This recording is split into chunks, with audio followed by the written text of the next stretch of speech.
Magandang araw sa inyong lahat. Ako po si Banat Bay at eto na nga, pag-usapan na naman po natin itong PhilHealth. To. Kung ano na ho ba nangyari dyan? Kasi nakikita ho natin sa mga social media posts na kesyo pinababalik ng Supreme Court yung pera na tila ninakaw. Hindi, tanong lang ho yun, ha? Nilipat. Wala pa naman sinasabing nanakawin nila, pero nilipat lang. So dapat para sa PhilHealth pero napunta sa ibang bagay. O di ba? So ang tanong, may babalik po ba 'yon? Wala ho bang ano yung ganun-ganun na lang 'yon? Wala bang mananagot? Hindi pwede 'yon, di ba? Kasi kung sinabing mali 'yan, sandali. Dapat may managot. Hindi pwedeng ganun. Kaya alamin po natin sa isa sa mga bumusisi niyang issue na yan, di ba? At sila din ho ay nagsampa ng patungkol ho dito sa budget. Actually, isipin niyo mabuti ito mga kababayan, ha? Ito po ay parte lamang ng anomalya dito sa budget. Okay? Ito po ay parte lamang po, hindi lang ho ito yung PhilHealth na issue na ito, hindi ho yan yung pangkalahatang issue. May issue pa ho na iba doon sa budget, doon sa winalang niya sa budget. Yung blank na na finila pa ng ewan ko kung sinong technical group yan. Pangalawa, ito sa PhilHealth, yung pag-transfer ng budget kahit hindi naman nagagampanan ng tama ang trabaho ng PhilHealth, di ba, na dapat talagang binabayad sa mga ospital. Ang dami nga ho nilang utang pa.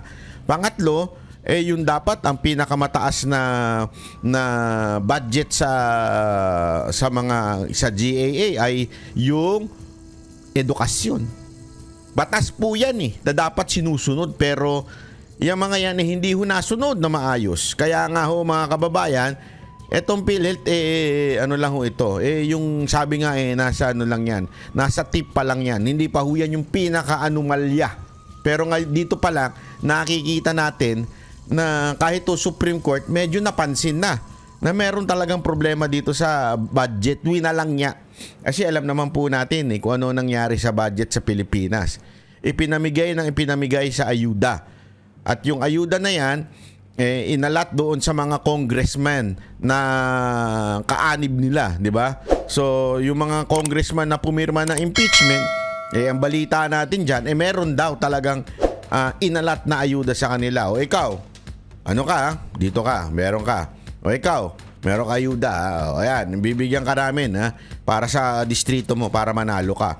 O di ba? Ganun daw nangyari. Pakinggan natin ng paliwanag ni Attorney Vic dito. Walang pakialam sa pakiramdam ng ordinaryong Pilipino. I don't think they will restore the fund anytime soon. I am not even sure if they will be humble enough to admit that they commit a mistake here. Dahil alam naman natin na pagka yan inamin nila, nag-restore sila, that will be tantamount to an admission of guilt. At alam din nila, ang kasunod niyan ay criminal case or cases. Yun, tantamount, di ba? Yung anak ng mga di ba? Totoo.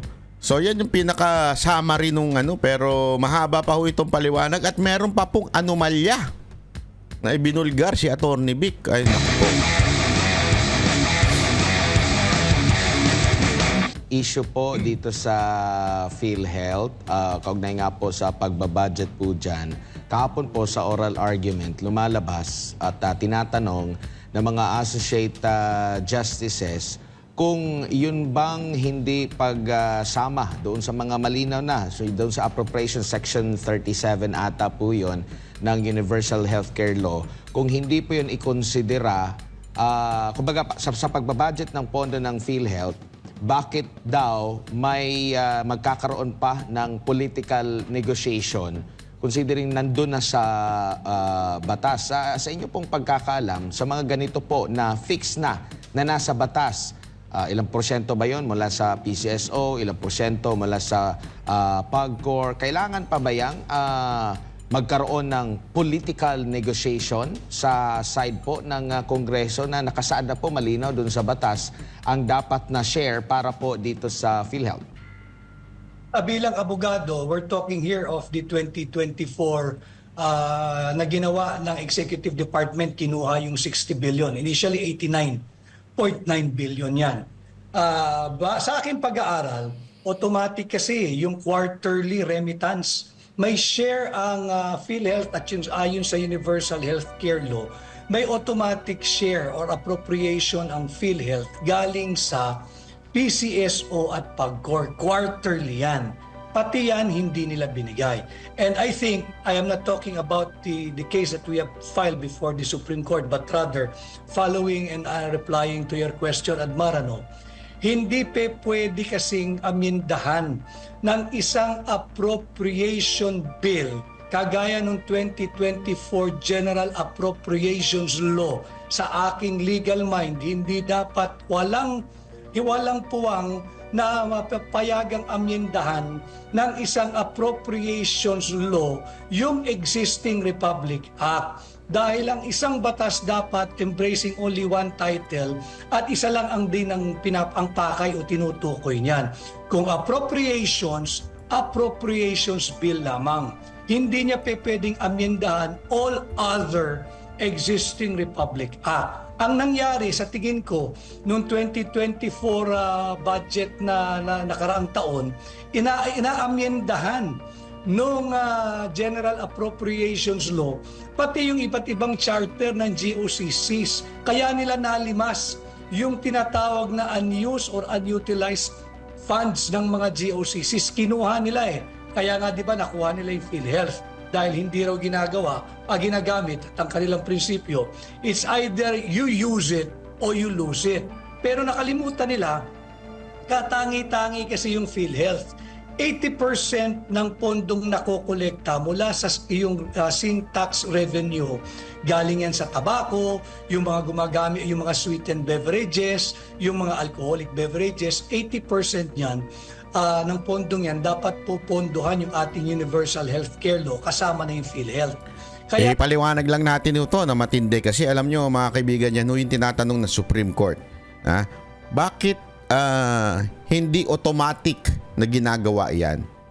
Kasi nagpapalusot po yung PhilHealth, nagpapalusot sila na kahit meron na daw batas, hindi daw na nagturo pa nga ho sila Hindi lang naman po sa administrasyon daw ni Marcos ito nangyari na hindi nagiging automatic yung pagkaltas doon sa sin tax. Ano po ba yung sin tax? Yan po yung nagsimula yan RA 10351. Tapos nung 2012, ngayon naging RA 11467 2020, in-expand yan kasama e-cigarettes at saka sugary drinks.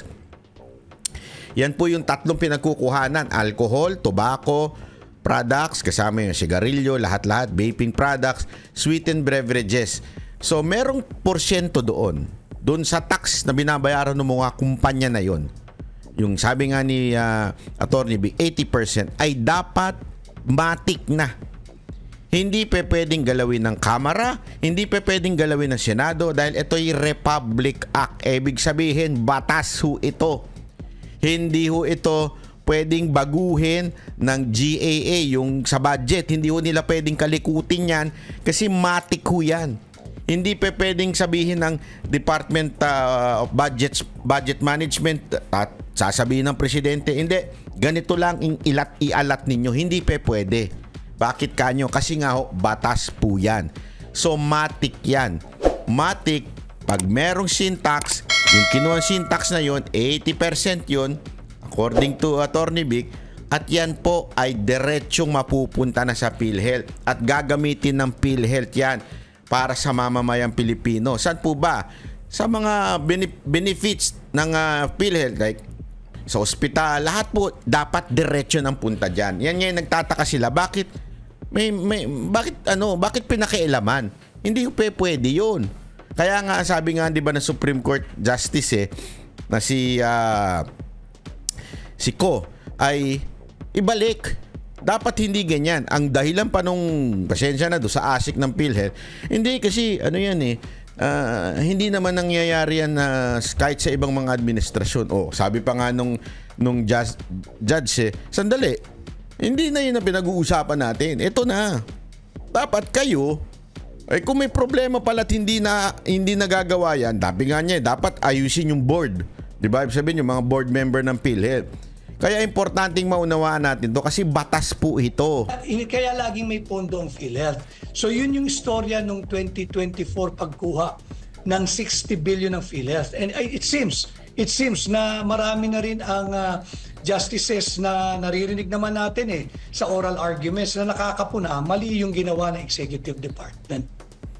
Opo. Sir, malinaw din po yung budget doon sa universal healthcare na dapat lang ay intended lang talaga para sa kalusugan.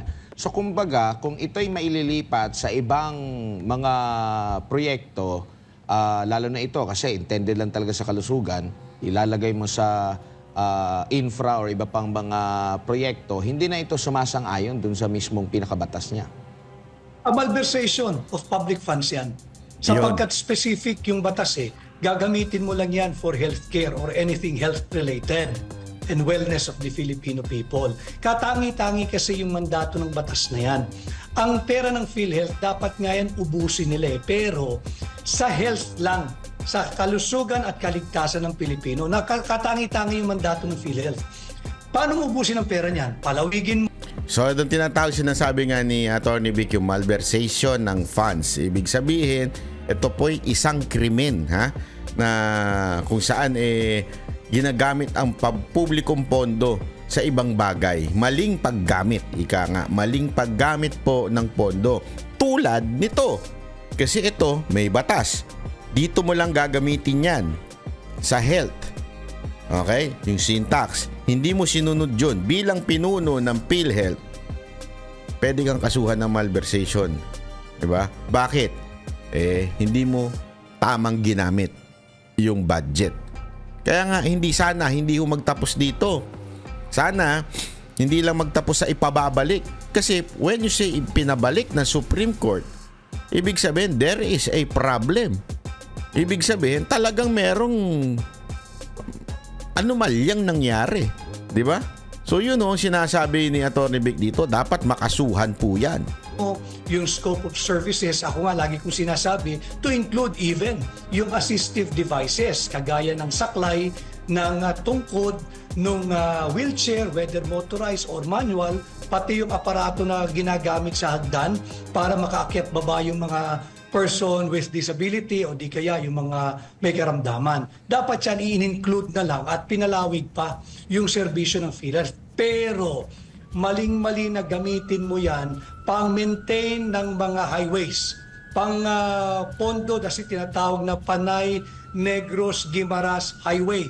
And it was discovered, it was unearthed through the Honorable Lady Justice Ami Lazaro Javier na fully funded pala yung Panay Negros Guimaras Bridge 174.5 billion na inutang sa Export-Import Bank na Exim Bank ng Korea.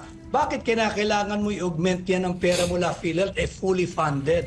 Tapos meron pang augmentation funding from 22, if I'm not mistaken, 22, 23, yan pa, isang nabuking ang tindi niyan, mga kababayan. Kasi ang dinadahilan, nililipat daw sa funding dito sa isang proyekto na ito. Tapos, nireveal ng judge na sandali. Meron ng dyan Meron ng inutang ng Pilipinas mula sa Korean Bank. Naku, ito na naman yung mga Korean. Magkano Korean? Wow. Ito na naman, meron na tayo inutang doon sa Korean Bank na yon. Tapos, inalat na doon sa proyekto na yon. Bakit pa kinuha dito sa PhilHealth, pinalipat pa doon? Naku po, patay tayo dyan. Talagang sobra na ho ang ganid. Alam mo, meron ako nakausap na official kaganina. Kapon pala. Ang description nila, ganid na talaga sa sa pera itong mga nasa gobyerno. Ganid na Yung bagang nakakuha ka na ng parang ganito ibig sabihin ng ganid para maintindihan ninyo. Kunwari, nagnakaw ka sa bangko. Magkano yung ninakaw mo sa bangko? 100 million. Ninakaw mo. Paglabas mo, Paglabas mo doon, nandun ka na, sasakay ka na sa kotse. Yung runaway vehicle. Yung tatakbo na yung sasakyan mo. Yeah? Bigla mo naalala, ay sandali, doon sa counter 3, kabisado mo pa.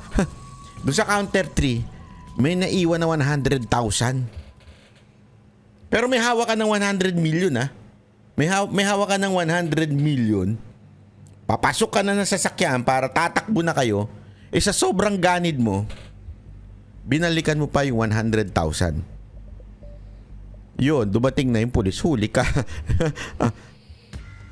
So ano ibig ko lang sabihin mga kababayan, ganun po ang description ng ganid. Sagad sa buto. Marami ka nang nanakaw, gusto mo pang dagdagan. Di ba? Kahit hindi mo na nga alam kung saan mo na ilalagay yung pera mo eh. Dahil sa sobrang laki mo na eh. Sino kaya yun? Yung malaki na yun? Laki-laki mo na sa sobrang pagnanakaw mo tapos gusto mo pang madagdagan? Implementation funding Baka bangungutin ka niyan, sana. If I'm not mistaken, 22, 23, and 24 General Appropriations Law. Opo, and dito po sa pagbabudget na sa pondo ng PhilHealth, bigyan lang natin ng diin kasi hindi lang ito galing sa, kasi may part dito na galing sa appropriation or galing sa pondo mula sa government, paglalaanan po nila, which is yan yung mga tax ng mga tao, no, ng publiko. Maliban pa dyan, nagbabayad pa si publiko, ang taong bayan, mula doon sa kanyang sinasahod, so doble yung nakukuha sa kanya. Nagbabayad siya ng tax, meron din siya binabayaran na kanyang contributions. Tapos, ganito lang yung kanilang maririnig na ang akala nila, meron pa ngang viral ngayon, sinare din ito sa Facebook page ni Senador Bongo, na dismayado sila dahil may patakaran doon na hindi covered sa PhilHealth yung kanilang bayarin. No, talagang since sinabi pa niya since 2004 nagbabayad sila tapos ganito lang ang kumbaga grabe ang epekto nito sa taong bayan pag laging naririnig natin itong mga ganitong klase ng kontrobersya, Attorney Vic. Oo. Hindi naman din ko si Attorney Vic sumasagot ka. Hayop ka banat ba? Hindi kasi alam mo eto maano yung ko dito eh. Naalala ko kasi po nung nagkasakit po ang aking ina. Sa ibang bansa po kasi, mga kababayan, hindi porket kumukuha ka sa insurance o sa kanilang mga alam mo yon, sa kanilang government, ibig sabihin mahirap ka, di ba? Hindi ganoon. Matik na po yun sa ibang bansa. Talagang ang kakargo sa'yo, pag nagkasakit ka, insurance mo. Kasi nga, binabawasan ka sa sahod mo, sa gobyerno, o sa pribado, at the same time, may mga batas na doon mapupunta yung para ho sa may mga sakit. Alam mo, nung pandemya, diyan yung na-realize na pagsak talaga ang ating health system. Di ba ho? At nagkautang-utang nga po. Naintindihan natin kasi pandemya, walang trabaho. Pero yun nga yung nakakapagtaka. May mga problema na nga tayo noong time na yun. May mga kailangan na tayong bayaran noon. Ngayon na may pondo na tayo, bakit inilipat, tinanggal? Ang daming sakit na, alam mo yon, sa Pilipinas hindi porket siguro kung meron mang kayang magpagamot lang dyan, mga milyonaryo siguro yun. Yung talagang milyonaryo. Di ba? Yun yung kaya magpagamot nang hindi tumihingi ng tulong sa gobyerno. Pero tayong ordinaryong Pilipino, even yung tinatawag nating middle class, hindi mo natin kaya yan. Pag nagkasakit ka, ubos ang pera mo. As a matter of fact, we are working for our health. Remember that. Iyan ang isa sa mga dahilan kung bakit tayo kumakain ng todo-todo. Pinag-iipunan mo yung gamot mo dahil magkakasakit ka pag tanda mo. Tama, mali? Di ba? Yan ang dahilan eh. Etong ngayon, etong tanong dito. Bakit yan ang ginawa ng gobyerno? Hindi na nga maayos ang healthcare system ng Pilipinas. Meron tayong PhilHealth na supposedly sasalusana sa atin. Na-discover nga ni Senator Bongo, di ba? May mga hindi pa kayang tustusan. Sa akin noon, dami lumalapit sa akin. Wala ako napapailing lang ako kasi una-una, wala naman akong pera na masasabi kong talagang kaya kong tumulong sa taong may sakit. So naghahanap ako lagi ng tutulong na pero iisipin mo, bakit ganun sa Pilipinas? Nakakalungkot eh. Diba? Nakakalungkot po sa Pilipinas, pag may sakit ka, maghanap ka ng kakilala na politiko para tulungan ka. Hindi, wala namang masama na tumulong. In fairness to sa mga politician na tumutulong, walang masama na tumulong. But ako, hindi ako masaya sa ganun. Oo, nakatulong. Ang dami nating natulungan through Senator Bongo, through Senator Robin Padilla. Marami ho tayong mga inire-refer sa kanila na tinutulungan nila. Directly, hindi ako involved. Pero gayon pa man, the question is, bakit tayo umaabot sa ganun?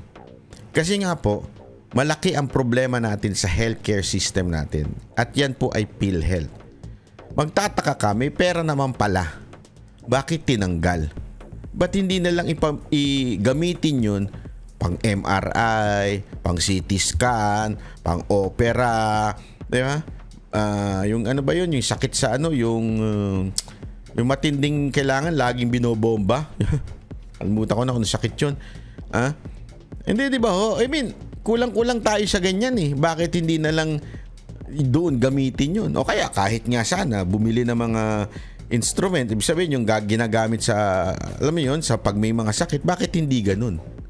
Di ba ho? Yun na nga. Talagang nakakasama ng loob, lalo na sa ordinaryong manggagawa.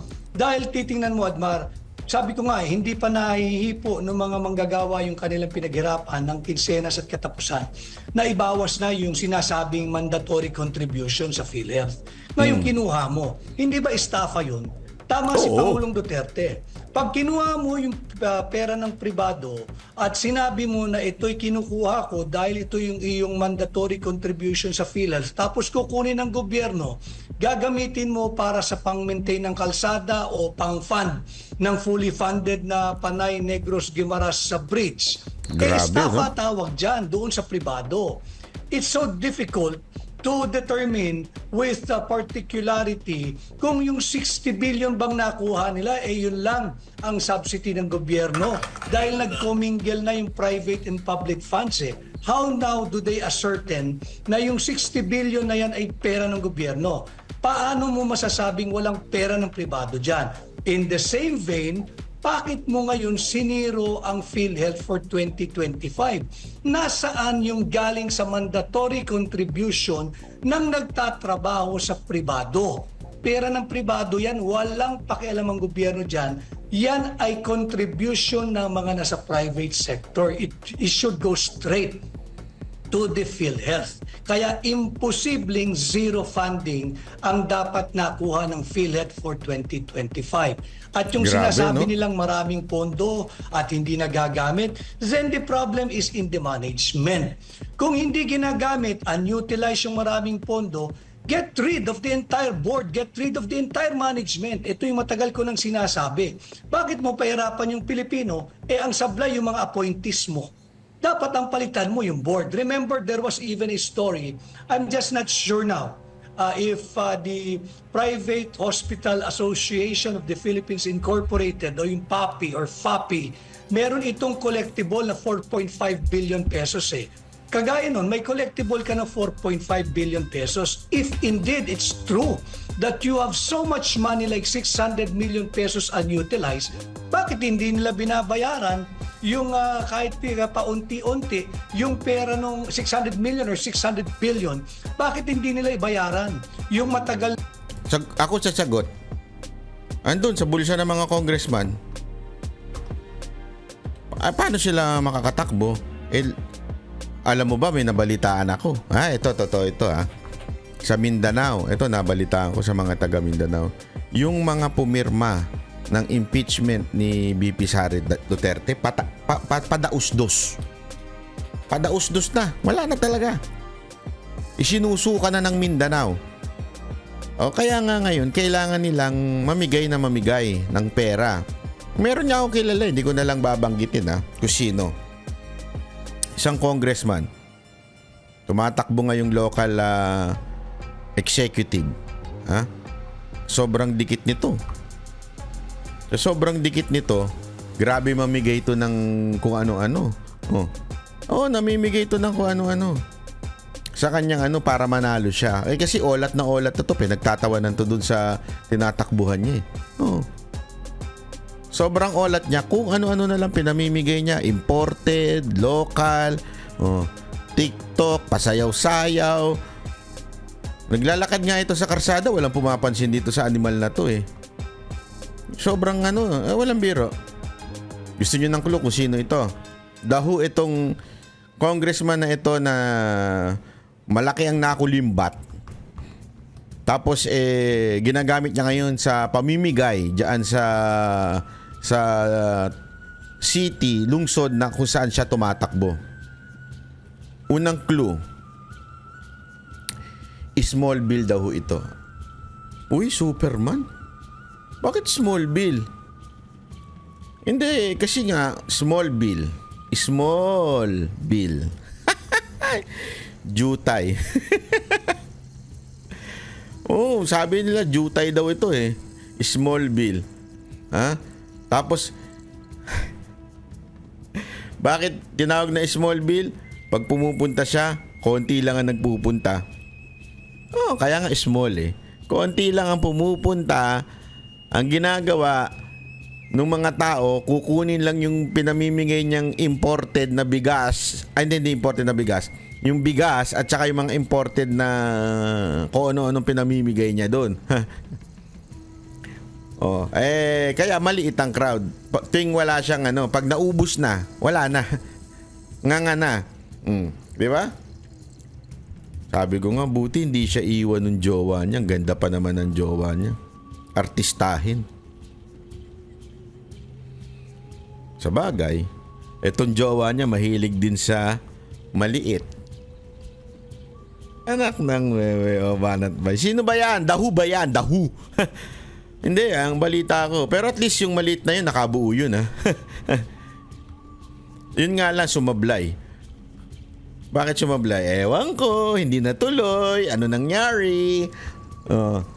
Tuloy. Ng standing obligation. Yan yung mga katanungan na, closely intertwined talaga. Yung petition na i-file regarding the 2024 PhilHealth issue at yung aming ikinaso ngayon na tungkol naman sa 2025 General Appropriations Law. Opo, attorney, habang nakikinig ako doon sa mismong oral argument po, kapansin-pansin parang pasan ang daigdig, pasan niya ang daigdig ng mga nagsasagot mula sa PhilHealth. Pero mapapansin mo na parang dinidepensa niya pati na rin yung sa Congress, when in fact sila naman yung nasa Congress yung may last say. Kumbaga meron silang proposal, tapos nababanggit niya yung political negotiation. So, maaring mabawasan pa rin, pero parang sila yung nasa hot seat ngayon at itong mga nasa Congress ay hindi nga sila di ba? Kasi ang sumasagot sa kanila ngayon is ito pong Soljan, yung abogado ng gobyerno. Na ngayon, ang gusto rin ng ating mga kababayan na hindi lamang itong magkaroon ng desisyon ng korte rito, halimbawa, paboran yung mga petitioner, kundi dapat meron din talagang mapanagot. Merong follow-up na pagkakaso din kung may mga nalabag. Kasi hindi basta-basta itong mga nagawa kung totoo man, lalo na sa pera ng taong bayan na bilyon-bilyong piso ito. Kung tutusin, mas malaki pa nga ito kumpara doon sa lagi nilang inakusa sa pangalawang Pangulo na 128 million ba yun? Ang tawag mo dyan, Sir Admar, hypocrisy. Di ba? Ang dami nagrereklamo dyan dati, mga pinklawan, dilawan, lalong-lalo na yung mga vlogger nila. No, laking inakaw ni BP Sara Duterte, 100 plus million. Dito, billion ang pinag-uusapan dito. Sobrang laki ho. Pero ba't di umiimik? Dawit kasi yung nagbabayad sa kanila eh. Alam na natin kung sino yung nagbabayad. At hindi yun, kumpara dito na bilyon-bilyon po ang pinag-uusapan, attorney. Tama yun. Antayin lang natin na magdesisyon ng Korte Suprema sa parehong kaso yung ikinaso nung sa 2024 pagkuha nung 60 billion pesos pera ng PhilHealth at itong 2025 issue natin sa constitutionality ng General Appropriations Law. At pag yan ay hopefully sana kami umaasa na madeklara parehong unconstitutional yung ginawa para maisunod na yung kasong kriminal nung mga nagpanukala na kunin yung pera nung PhilHealth for 2024 at ito ring 2025 sapagkat Tama yun, kaya interesado ang mamamayang Pilipino. Alam mo, ang lagi kong sinasabi, yung isang ama, hindi na niya matiis na gutom yung kanyang mag-anak na pilitang magnakaw ng isang latang sardinas, diretso siya sa kalaboso. Ang tawag agad sa kanya ay suspect o dili kaya ay kriminal. Pero pag bilyon-bilyon piso kinukuha mo, ang tawag sa iyo honorable. Pag sasagutin mo pa sila, kinakailangan your honor. So dapat ito'y matapos na, matuldo ka na, and we can only hope for the best dito sa mga nakabinbing kaso sa Korte Suprema. Bago lang si partner MJ, naniniwala po ba kayo na, kasi ito nabubulgar na, pero PhilHealth pa lang itong pinag-uusapan natin. Possible din ba na meron ding sa iba na pondo na ganito din yung nagiging senaryo po, attorney? Well, yun nga ang ating pinapanawagan sa lahat ng taong bayan dito sa gobyernong ito pagdating sa transparency and accountability. Lumabas na rin sa balita yung 117 billion pesos na pondo rin ng PDIC na winalis din ng gobyerno through Department of Finance. Saan napunta yung 117 billion pesos ng PDIC? Walang paliwanag. At ganun din yung I think 2.3 billion pesos na maling investment ng GSIS ng pera ng mga nagtatrabaho din sa gobyerno. So makikita mo dito napakalawak, Admar at MJ, hindi lamang yung nagtatrabaho sa pribadong sektor ang kinuhaan ng mandatory contribution sa PhilHealth pero hindi pinasok sa PhilHealth. Grabe, no? Meron ding contribution yung mga taong gobyerno. I think the workforce ng gobyerno ay totaling around 1.8 million. Ganito karami ang taong gobyerno. Yung kanilang 2.3 billion pesos na contribution sa GSIS, mali yung investment ng GSIS board sa kasalukuyan. At pinunarin sila ng COA na sinabi ng COA, you have to restore that 2.3 billion na naglaho na dahil sa maling investment. Pinasok ng GSIS yung 2.3 billion na yan sa 3 listed companies. Pero nung sinuri ng COA, yung 3 listed companies na yan, 3 taon na bago nagpasok ng 2.3 billion pesos, hindi kumikita at hindi nagbibigay ng dividendo. Bakit mo papasok yung hard-earned money ng mga empleyado ng gobyerno at i-invest mo sa 3 listed company na 3 taon na prior to the investment ay hindi nagdedeklara ng dividendo at hindi kumikita? Anong malus yan? Dapat yan, ikasama na rin yan in the many revelations that I think more will come out in the many days to come. Sir, bilang panapos na tanong, sinabi po ni Honorable Antonio Co, Associate Justice, na Grabe ho yan, ha, yung sinasabi niya sa GSIS. Tsaka sa, ito, ulitin natin yung part na yan. Maganda ho kasi yung sinasabi niya, idiin natin ito. Health, na yun yan, na-recognize na itong mga issue na to at ginagawa na ng parahan si ASEC Dr. Albert Domingo, sabi ni Justice Co. Therefore, if the current administration recognized that therefore, they should bring back the money to PhilHealth, yung 60 billion. Gaano kalaking pag-asa ang dala nito, sir, sa mga kababayan natin na hikaw sa buhay at nangangailangan po ng tulong medikal? Well, it all depends kung gaano ka-sensitive ang kasalukuyang administrasyon. Nagigets nyo, yung sa PhilHealth, yung mga nagko-contribute, hindi din ipinasok. Sa GSIS, yung mga nagko-contribute, yung kasi matik yan eh. Pagka ikaw ay government employee, kumukuha sa inyo ng tax, di ba? Tapos kinukuha sa inyo yung GS para sa GSIS. Yung dapat ibibigay doon, hindi rin bumabalik sa inyo. Ibig sabihin, hindi rin nagkakaroon. Kaya nga sinasabi dito, yung dividendo. Ano ba ibig sabihin ng dividendo? Bahagi ng kita. Since highlight lang natin na sinasabi ni Attorney B. Bakit mo papasok yung hard-earned money ng mga empleyado ng gobyerno at i-invest mo sa 3 listed company na 3 taon na prior to the investment ay hindi nagdedeklara ng dividendo at hindi kumikita? Anong malus yan? Dapat yan, ikasama na rin yan in the many revelations that I think more will come out in the many days to come. Sir, bilang panapos na tanong, sinabi po ni Honorable Antonio Co, Associate Justice, na brought up na itong issue na to at sinabi kanina ni ASEC, kahapon, ni ASEC ng Department of Health na yun yan, na-recognize na itong mga issue na to at ginagawa na ng parahan si ASEC Dr. Albert Domingo, sabi ni Justice Co.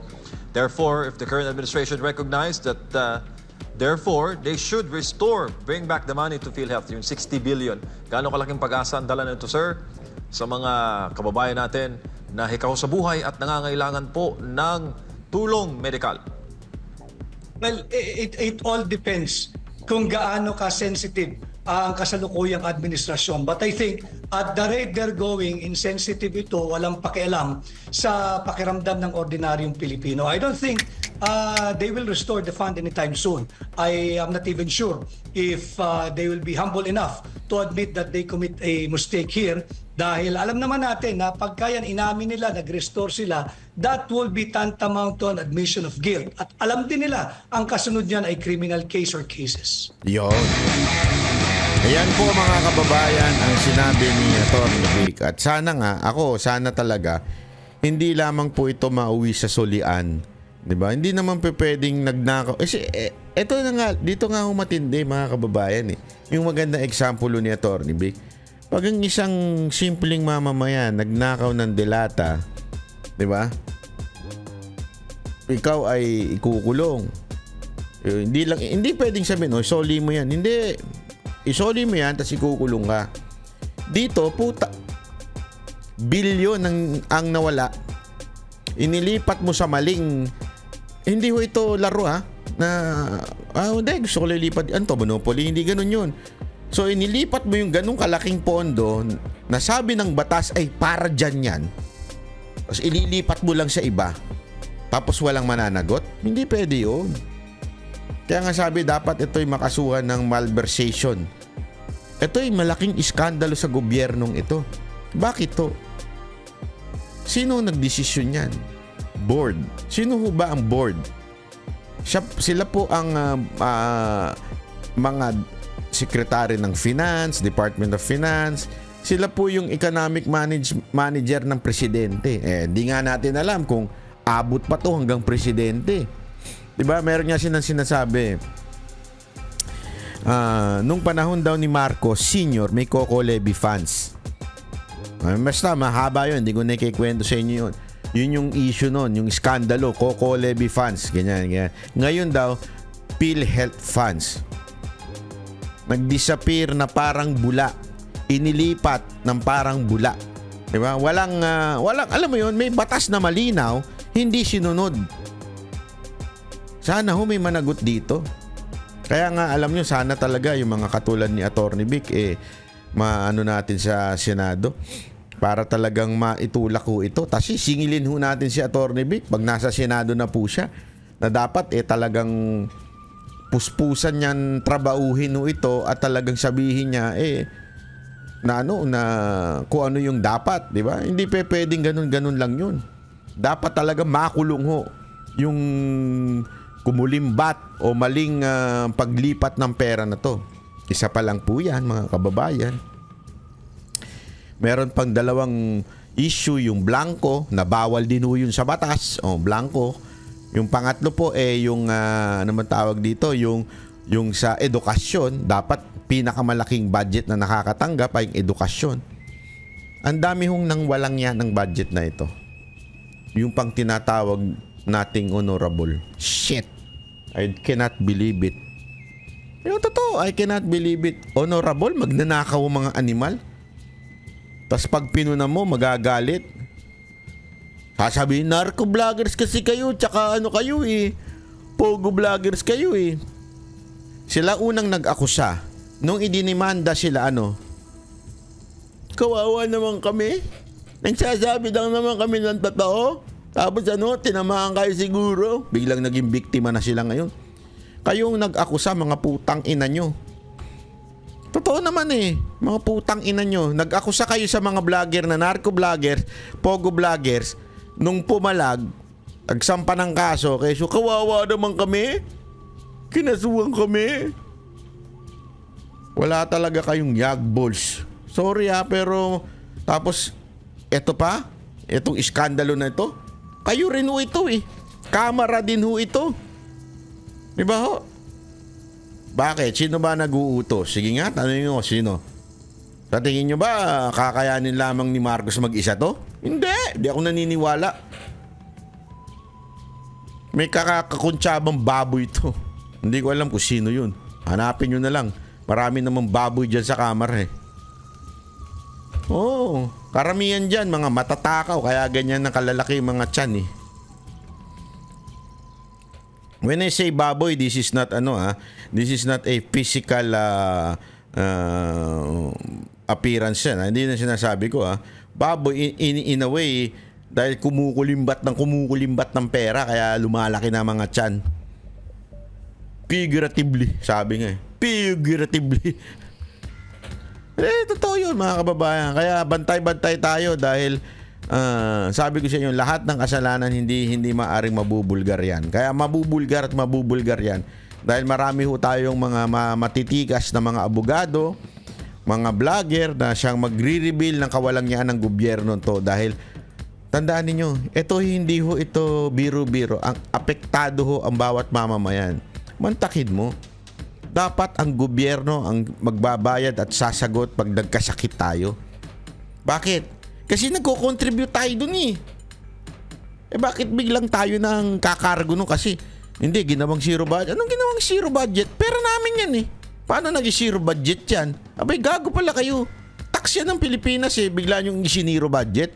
Nasa batas yan. Maling-mali ho mga kababayan.